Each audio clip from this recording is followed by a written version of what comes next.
Save చేసిన డబ్బులు మొత్తం కూడాను మన సొంత ఖర్చులకే యూజ్ చేసుకోకుండా కొంత అమౌంట్ మన సొంత ఖర్చులకి యూజ్ చేసుకుని కొంత అమౌంట్ సేవింగ్స్ రూపంలో ఉంచుకుంటూ ఉన్నామనుకోండి, మనకు గబుక్కన అవసరమైనప్పుడు ఆ డబ్బులు అనేవి ఉపయోగపడుతూ ఉంటాయి కదా. డబ్బులు ఉన్నాయిలే అని చెప్పేసి మొత్తం డబ్బులు కూడాను ఖర్చు చేయకుండా కొంత అమౌంట్ మన సొంత ఖర్చులకి యూజ్ చేసుకుని కొంత అమౌంట్ ఫ్యామిలీ కనేసి యూజ్ చేసుకోవడం బెస్ట్ అండి. అంటే ఇప్పుడు నేను 1000 రూపాయలు అని చెప్పాను కదా, ఒక 500 రూపాయలు పెట్టి మీకు కావాల్సిన అలా కొనుక్కుంటూ ఉండండి. ఇంకో 500 రూపాయలు అనేటివి అంటే పోస్ట్ ఆఫీస్లో ఆర్డీ స్కీము అలా స్కీమ్స్ ఉంటాయండి, చక్కగా మంత్లీ కట్టుకునే స్కీమ్స్. అలాంటి స్కీమ్స్లో కట్టుకుంటూ ఉన్నామనుకోండి, మనము చక్కగా ఒక 5 ఇయర్స్కి ఒక 3 ఇయర్స్కి అలా మనకు కొంచెం వడ్డీ అనేది వస్తూ ఉంటుంది.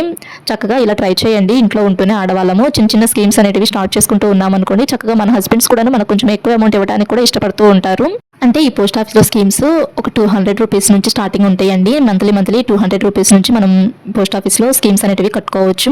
చక్కగా కానీ ఇప్పుడు నెలకి 5000 రూపాయల శాలరీ వచ్చే వాళ్ళైనా కానీ కనీసం నెలకు ఒక 200 రూపాయల చొప్పున మిగిల్చుకోవచ్చు కదండి.